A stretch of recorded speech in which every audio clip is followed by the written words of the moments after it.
Introdução ao desenho geométrico, primeira parte. Em toda atividade humana existe um vocabulário específico e determinados conhecimentos básicos que o profissional precisa saber. Você, que pretende desenvolver suas habilidades na área das artes, especificamente o desenho, precisa se familiarizar com o vocabulário da área e ter entendimento das principais formas geométricas básicas utilizadas no desenho. Sem isso, você não será capaz de desenvolver um bom aprendizado. Os fundamentos a seguir são apenas o necessário para o aluno começar a se familiarizar com a linguagem do desenho e conhecer o mínimo para poder desenvolver seu aprendizado. Começamos com o ponto. Um ponto determina uma posição no espaço.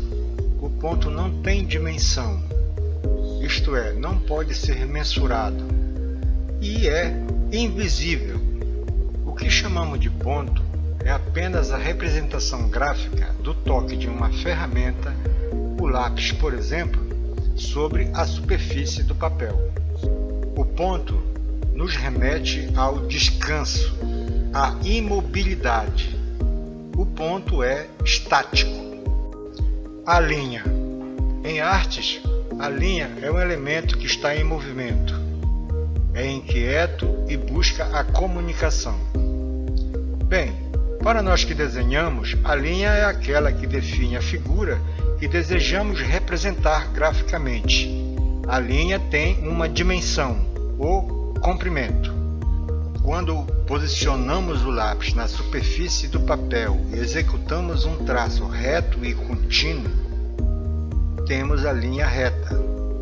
Posicionando o lápis na superfície do papel e executando uma linha em curva contínua, você constrói a linha curva. Quando você posiciona o lápis na superfície do papel e executa linhas em direções diferentes, contínuas, que podem ser retas, curvas ou combinadas, você tem o que chamamos de linhas complexas. Linhas quanto ao traçado. Uma linha que se conduz sempre em frente, sem intervalos, chamamos de linha cheia ou contínua. A linha pontilhada executada com pontos. A linha tracejada executada com traços. E a linha combinada, que é uma linha em que se combinam dois elementos, o traço e o ponto, por exemplo. Linhas quanto à posição.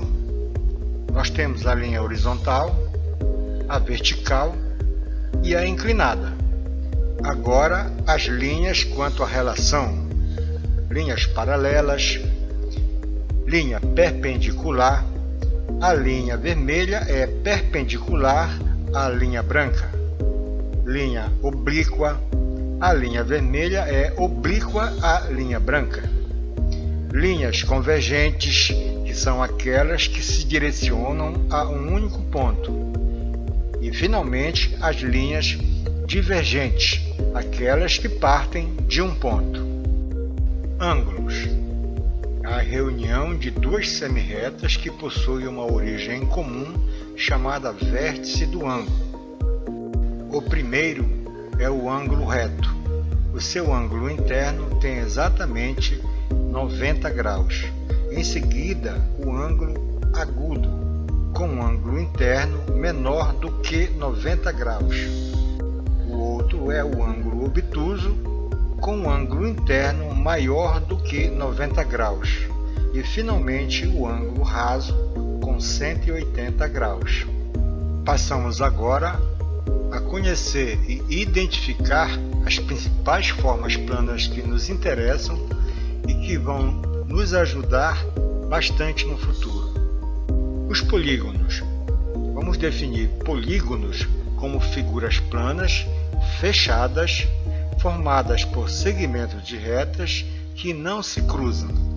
O triângulo. O triângulo é uma figura geométrica plana, cujo espaço interior é limitado por 3 segmentos de reta, isto é, tem 3 lados e seus ângulos internos somam 180 graus. O primeiro é o triângulo retângulo, que tem um dos seus ângulos internos com 90 graus. O triângulo equilátero, com seus 3 lados exatamente iguais. O triângulo isósceles, que tem 2 lados com as mesmas medidas, e o terceiro com medida diferente. O triângulo escaleno é aquele que tem todos os seus 3 lados com medidas diferentes. A seguir, os quadriláteros, mas antes precisamos definir o que é diagonal. A diagonal é um segmento de reta entre 2 vértices não consecutivos de um polígono.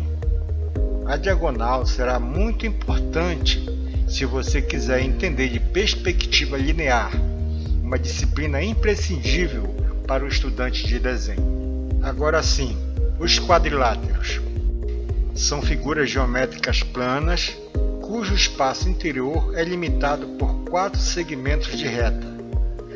São polígonos de 4 lados e seus ângulos internos somam 360 graus. O primeiro é o quadrado, que tem um comprimento dos 4 lados iguais com ângulos internos em 90 graus e tem as diagonais em igual comprimento. É um paralelogramo porque tem os lados opostos paralelos.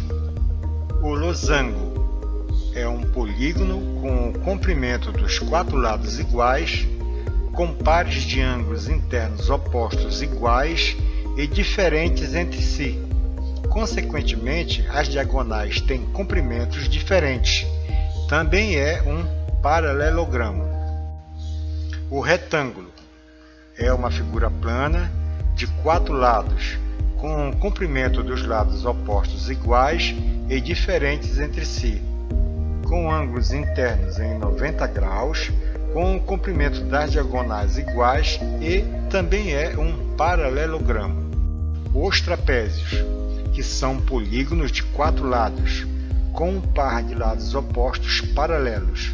As diagonais podem ser iguais ou diferentes em comprimento. A seguir, outros polígonos nomeados de acordo com o número de lados. Os pentágonos, figuras planas com 5 lados iguais ou não. Se os lados forem iguais, chamamos de pentágono regular. Se os lados forem diferentes, classificamos como pentágono irregular. Hexágonos, heptágonos, octógonos, eneágonos, decágonos, dodecágonos, coságonos e hectágonos. Os não polígonos. Vamos definir não polígonos como figuras planas, fechadas, formadas por segmentos de retas e curvas que não se cruzam. A circunferência é uma linha curva fechada, cujos pontos são equidistantes de um ponto chamado centro. Essa definição nos basta, mas não confundir circunferência, a linha que delimita o espaço interno, com o círculo. O círculo é o interior da circunferência. Elipse e oval. Apesar da aparente semelhança, elipse e oval não são as mesmas figuras. O conceito de elipse é matemático e não nos serve. Já a oval vamos considerar como um círculo esticado em 2 extremidades opostas. Fica a dica de que essa figura plana é muito usada em desenhos, principalmente nas representações das bordas de objetos arredondados.